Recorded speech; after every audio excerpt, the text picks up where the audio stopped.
Bom dia, boa tarde, boa noite a todos.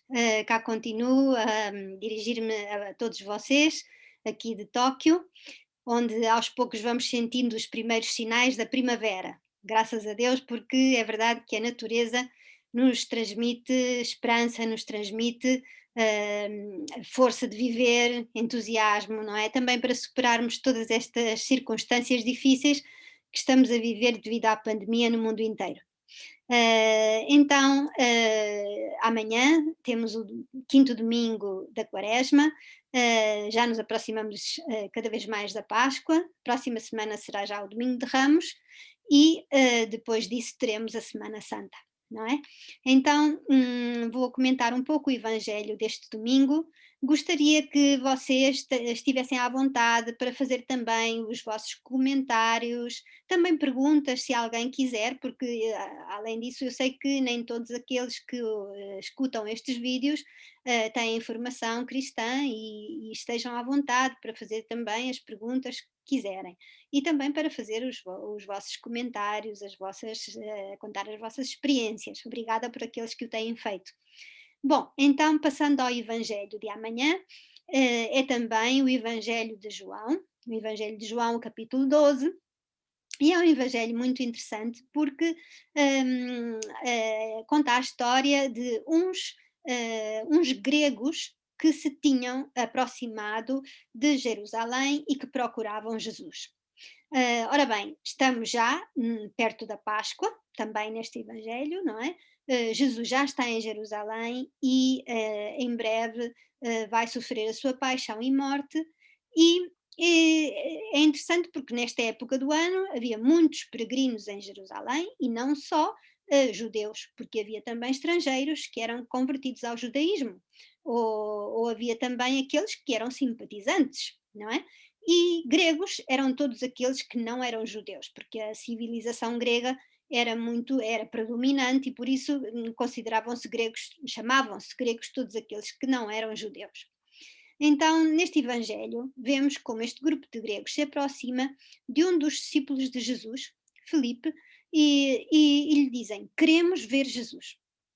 É interessante porquê? Porque se eles vinham a Jerusalém para festejar a Páscoa, o mais natural teria sido eles terem ido logo diretamente ao templo e lá oferecer os seus sacrifícios, as suas orações, etc. No entanto, antes de mais, eles decidem procurar Jesus. Ou seja, eles deviam ter ouvido falar dele, não é? Deviam ter ouvido falar da sua pessoa, de aquilo que dizia, daquilo que fazia, e qualquer coisa de Jesus os atraía mais do que o templo. E aqui vemos um sinal no Evangelho de João, mais um sinal que nos mostra que Jesus é o verdadeiro templo onde nos podemos encontrar com Deus. Não é? Também estes homens que não sabiam nada talvez não sabiam muito pouco acerca do judaísmo, ou não tinham se calhar lido até muito a Bíblia, no entanto, a pessoa de Jesus, que eles ainda não tinham visto, atraía-os ao ponto deles andarem à procura dele. Então, Felipe vai falar com outro dos discípulos, André, e conversam o que é que nós fazemos com estes estrangeiros. Eu acho que eles tinham uma certa dificuldade em lidar com estrangeiros naquela altura. Então, vão conversar com Jesus. E a resposta de Jesus é, no mínimo, no mínimo imprevisível, porque inesperada. Quem e mais o que nós poderíamos esperar diante de uma coisa assim é que Jesus dissesse: então vão lá chamar esses homens e eu converso com eles, não é? Mas Jesus não diz isso. Jesus responde de uma maneira um bocadinho misteriosa, não é? Porque diz estas famosas palavras: em verdade vos digo, se o grão de trigo lançado à terra não morrer, fica só. Mas se morrer, dará muito fruto.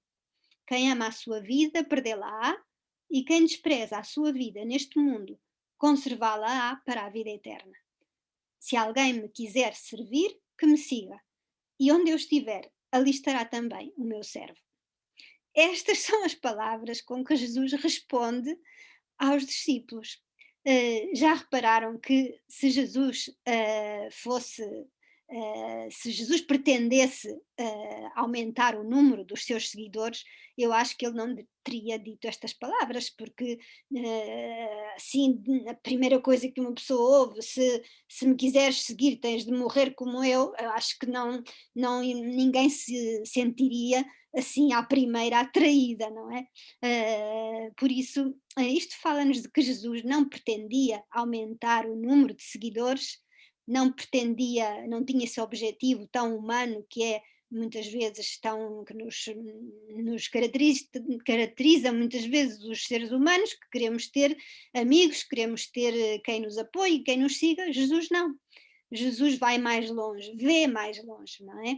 Porque ele está a propor um caminho, um estilo de vida diferente, que se bem que ao princípio nos pode soar estranho, difícil e doloroso e pouco atrativo, depois é esse caminho, quando seguimos Jesus com paciência e com fé, é esse caminho que nos vai levar à verdadeira alegria, a alegria que ninguém nos pode tirar. E é isso que ele quer propor, diria eu, aos discípulos e também a estes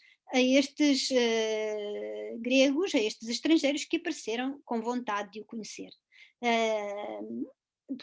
Portanto, ele não é aquele tipo de Messias que promete resolver os problemas todos, curar todas as doenças, tirar todas as dores de cabeça, tirar todas as preocupações. Não, não é assim Jesus. Jesus é muito realista, o seu discurso é muito realista e por isso ele fala-nos, na verdade, está a falar daquilo que é a nossa experiência na vida diária, porque todos nós mais cedo ou mais tarde, temos experiências de morte na nossa vida, não é? Morte que pode ser perder seres queridos, não é? Pode ser também perder a saúde, pode ser também perder a amizade de alguém em quem confiávamos, não é? Pode ser uma traição, pode ser uma decepção em relação a uma pessoa ou também em relação a nós próprios, pode ser um fracasso no trabalho, um fracasso na vida pessoal. Todas essas experiências que nós temos de morte e que ninguém quer, não é? Jesus está-nos a dizer que essas experiências podem ser caminho para uma experiência de vida, podem dar fruto, não é? E para isso usa o exemplo do grão de trigo. O grão de trigo, que quando é lançado na terra, se ficar tal e qual, digamos, sem se desfazer, vai ficar sozinho, a sua vida não muda, vai ficar na mesma a vida toda. Mas se ele se desfaz na terra, se praticamente as suas características originais desaparecem, se deixa transformar, o que é que acontece? Começam a brotar, começa a germinar, começam a brotar brotes e um caule e depois folhas e depois flores e depois frutos. No caso do trigo, vai brotar a espiga e depois com esses grãos da espiga nós vamos poder fazer farinha com a qual se vai poder produzir pão, pão que vai alimentar muitos, que vai dar alegria ao coração de muita gente. E Jesus usa este exemplo para nos mostrar que a nossa vida também pode ser assim, não é? Que precisamente através das experiências de morte, das experiências de sofrimento, se nós as acolhermos no nosso coração, não pensarmos que é o fim de tudo, é um passo mais na nossa vida, aos poucos o nosso coração vai se tornando mais e mais misericordioso, mais e mais compreensivo, mais e mais capaz de amar, capaz de perdoar, mais próximo ao coração de Jesus. E a nossa vida pode se tornar também alimento para os outros, pão para os outros, como no caso do grão de trigo. E isso é muito real, porque eu acho que todos nós conhecemos pessoas que sofreram muito e que hoje em dia são pessoas que dão tanto carinho, transmitem tanta bondade e que nós diríamos: meu Deus, esta pessoa é o céu na terra, e quando me encontro com ela sinto-me tão feliz e tão em paz, porque, e no entanto, foi uma pessoa que sofreu muito e que realmente passou por muito, não é? Por isso, eu acho que Jesus nos convida, neste momento da Quaresma, a não termos medo das nossas mortes, porque também porque ele diz, não é? Ele próprio teve medo, ele próprio passou eh, pela vontade de fugir a esse momento de cruz, não é? Como também aparece neste Evangelho, quando ele diz: Agora a minha alma está perturbada. E que é de dizer: Pai, salva-me desta hora? Foi isso que Jesus sentiu, não é? Jesus pediu e gritou a Deus que o salvasse, que ele pudesse eh, transmitir o seu amor de uma maneira mais fácil, que não precisasse de passar por semelhantes tormentos, não é? No entanto, ele vai mais longe e diz: Mas por causa disto é que eu cheguei a esta hora.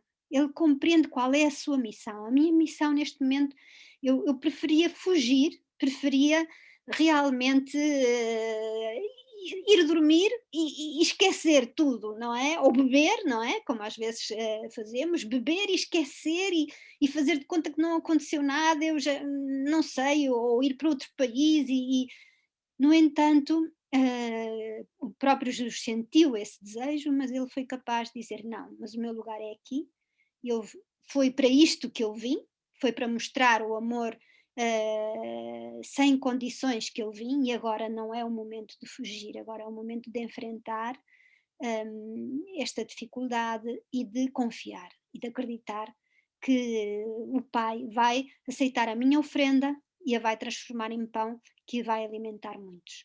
E Deus queira que também nós possamos sentir ao longo desta semana e meditando este Evangelho que Jesus pode fazer da nossa vida pão.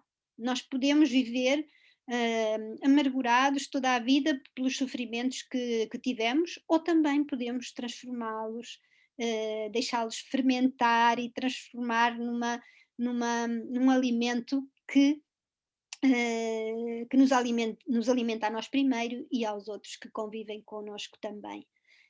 Então, boa semana, boa quinta semana de Quaresma e até à semana que vem, se Deus quiser.